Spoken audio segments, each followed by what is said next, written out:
दोस्तों, आज की कहानी है बचत। तो कहानी को सुनते सुनते वीडियो को लाइक कर लीजिएगा। और अगर आप मेरे चैनल को पहली बार देख रहे हैं तो वीडियो के नीचे सब्सक्राइब का बटन दिखा रहा होगा, उसे दबाकर चैनल को सब्सक्राइब कर लीजिएगा और बेल आइकन भी दबा लीजिएगा। चलिए स्टार्ट करते हैं। हमने एक बड़े घर में कुछ महीने पहले शिफ्ट किया था। मेरी छोटी बहन शिखा और मुझे अपना अलग कमरा मिला। अपने नए दोस्तों के बीच मेरी धाक शुरू से ही जम गई। मेरी साइकिल हो या जूते कपड़े हों या स्कूल बैग, हर चीज़ सबसे ज़्यादा कीमती और सुंदर होती। मेरे मम्मी पापा दोनों सर्विस करते हैं और मेरी हर इच्छा को फौरन पूरा करना उन्हें अच्छा लगता है। तुम सब मुझसे जलो मत, मैं बहुत खुशहाल हूँ। अपने दोस्तों के सामने ऐसी डींगे मारते हुए मेरी छाती गर्व से फूल जाती। अपने दोस्तों की ईर्ष्या भरी प्रतिक्रियाएं मैं मम्मी पापा को बताता तो वे दोनों भी खूब हंसते। मेरे बच्चों को सुख सुविधा की हर चीज़ मिलेगी और वह भी बेस्ट क्वालिटी की, ऐसा आश्वासन पापा से बार बार पाकर मेरा चेहरा फूल सा खिल जाता। रवि बेटे, हमारे ठाट बाट देखकर हमसे जलने वालों में तुम्हारे दोस्त ही नहीं बल्कि रिश्तेदार और पड़ोसी भी शामिल हैं। इनकी बातों पर कभी ध्यान मत देना।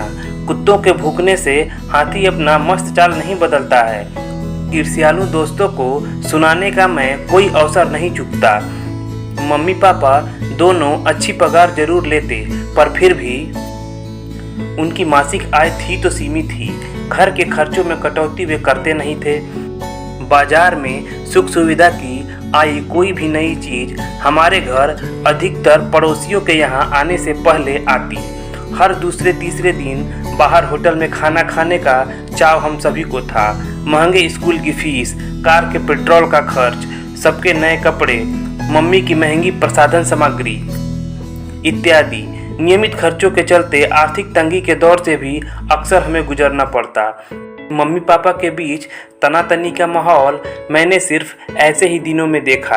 अधिकतर तो वे हम भाई बहनों के सामने झगड़ने से बचते, पर फिर भी एक दूसरे पर फिजूल खर्ची का आरोप लगाकर आपस में कड़वे तीखे शब्दों का प्रयोग करते। मैंने कई बार उन्हें देखा सुना था। मम्मी पापा, मैं बड़ा होकर डॉक्टर बनूंगा, अपना नर्सिंग होम बनाऊंगा, ढेर सारे रुपए कमाकर आप दोनों को दूंगा, तब हमें पैसों की कोई तंगी नहीं रहेगी। खूब दिल खोल कर खर्च करना आप दोनों। वे दोनों सदा ऐशो आराम की जिंदगी बसर करें, ऐसा भाव बचपन से ही मेरे दिल में बड़ी मजबूती से कायम रहा। सबसे छोटी बुआ की शादी पर पापा ने 21,000 रुपये दिए, जबकि दादा दादी 50,000 की आशा रखते थे। इस बात को लेकर काफ़ी हंगामा हुआ। मैं अपने किसी दोस्त से कर्जा लेकर 50,000 रुपये ही दे देता हूँ। पापा की इस पेशकश का मम्मी ने सख्त विरोध किया। पहली दोनों नंदों की शादियों में हम बहुत कुछ दे चुके हैं, क्या आपके दोनों छोटे भाई मिलकर यह एक शादी भी नहीं करा सकते? हमारा हाथ पहले से ही तंग चल रहा है, ऊपर से कर्जा लेने की आप सोचे भी मत। मम्मी को गुस्से में देखकर पापा ने चुप्पी साध ली थी। मेरे दादा दादी, दोनों चाचाओं और तीनों बुआओं ने तब हमसे सीधे मुंह बात करना भी बंद कर दिया। सारी शादी में हम बेगानों से घूमते रहे थे। राजीव, देख ले, अपनी जिम्मेदारी ढंग से न निभा पाने के कारण कितनी बदनामी हुई है तेरी। दादी ने बुआ की विदाई के बाद आंखों में आंसू भरकर पापा से कहा। सबसे अच्छी माली हालत होने के बावजूद बहन की शादी में तेरा सबसे कम रुपया देना ठीक नहीं था। मेरी सहूलियत होती तो मैं ज़्यादा रुपए ज़रूर देता। जो मैंने पहले किया उसे तुम सब भूल गए। जिस तरह से इस शादी में मुझे बेइज्जत किया गया है उसे मैं भी कभी नहीं भूलूंगा। पापा की आवाज़ में गुस्सा भी था और दुख भी। पुरानी बातों को कोई नहीं याद रखता बेटे। तुम दोनों इतना कमाने के बावजूद तंगी में फंस जाते हो, तो अपना जीने का ढर्रा बदलो। ऐसी शानो शौकत व तड़क भड़क का क्या फ़ायदा जो ज़रूरत के वक्त दूसरों का मुंह देखो या किसी के सामने हाथ फैलाओ। दादी की इस नसीहत का बुरा मान पापा उनसे जोर से लड़ पड़े थे। उस शादी के बाद हमारा दादा दादी चाचा और बुआओं से मिलना जुलना न के बराबर रह गया। कक्षा 8 तक मैं खुद पढ़ता रहा और खूब अच्छे नंबर लाता रहा। इसके बाद पापा ने ट्यूशन लगवा दी। विज्ञान और गणित की ट्यूशन फीस 1500 रुपये मासिक थी। रवि बेटा, पढ़ने में जी जान लगा दो, तुम्हारी पढ़ाई पर हम दिल खोल कर खर्चा करेंगे। मेहनत करो, तुम्हें डॉक्टर बनना ही है।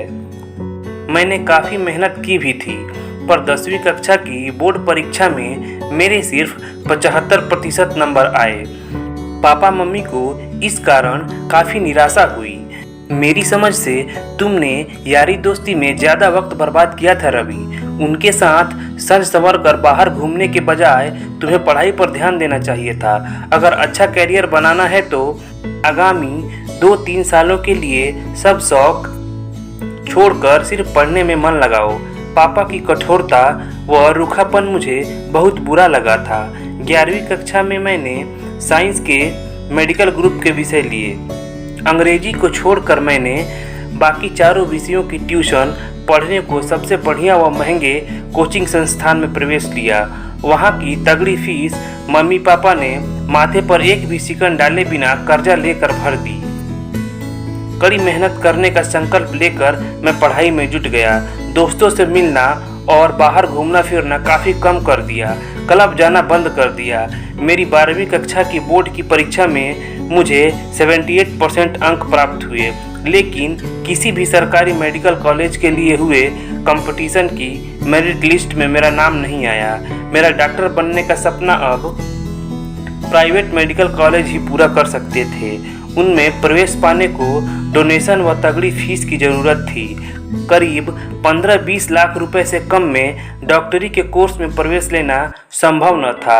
हमारे रहन सहन का ऊंचा स्तर देखकर कोई भी यही अंदाज़ा लगाता कि मेरी उच्च शिक्षा पर 15-20 लाख रुपए खर्च करने की हैसियत मेरे मम्मी पापा जरूर रखते होंगे, पर यह सच्चाई नहीं थी। तभी मैंने निराश और दुखी अंदाज में मम्मी पापा के सामने प्राइवेट मेडिकल कॉलेज में प्रवेश लेने की अपनी इच्छा जाहिर की। पहले तो उन दोनों ने मेरे नकारापन के लिए मुझे खूब जली कटी बातें सुनाई। फिर गुस्सा शांत हो जाने के बाद उन्होंने ज़रूरत की राशि का इंतजाम करने के बारे में सोच विचार आरंभ किया। इस सिलसिले में पापा पहले अपने बैंक मैनेजर से मिले। मिस्टर राजीव, मैं आपकी सहायता करना चाहता हूं, पर नियमों के कारण मेरे हाथ बंधे हैं। मैनेजर की प्रतिक्रिया बड़ी रूखी थी। किसी जमीन जायदाद के कागज आपके पास होते तो हम उसके आधार पर लोन दे देते। आपको अपने बेटे को उच्च शिक्षा दिलाने के लिए बहुत पहले से कुछ प्लानिंग करनी चाहिए थी।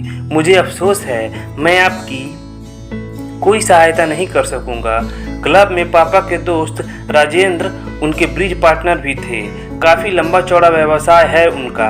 पापा ने उनसे भी रुपयों का इंतजाम करने की प्रार्थना की, पर बात नहीं बनी। राजेंद्र साहब के बेटे अरुण से मुझे उनके इनकार का कारण पता चला। रवि, अगर तुम्हारे पापा ने मेरे पापा से लिए पुराने कर्जे को वक्त से वापस कर दिया होता तो शायद बात बन जाती। मेरे पापा की राय में तुम्हारे मम्मी डैडी फिजूल खर्च इंसान हैं, जिन्हें बचत करने का न महत्व मालूम है और न ही उनकी आदतें सही हैं। मेरे पापा एक सफल बिजनेसमैन हैं। जहां से रकम लौटने की उम्मीद न हो वे वहां फंसेंगे ही नहीं। अरुण के मुंह से ऐसी बातें सुनते हुए मैंने खुद को काफ़ी शर्मिंदा महसूस किया था। दादाजी, चाचाओं और बुआओं से हमारे संबंध ऐसे बिगड़े हुए थे कि पापा की उनसे इस मामले में कुछ कहने की हिम्मत ही नहीं पड़ी। मम्मी ने भी अपने रिश्तेदारों व सहेलियों से कर्ज लेने की कोशिश की, पर काम नहीं बना। यह तथ्य प्रमाणित ही है कि जिनकी अपनी आर्थिक स्थिति सुदृढ़ होती है उन्हें बैंक और परिचित दोनों ही आर्थिक सहायता देने को तैयार रहते हैं।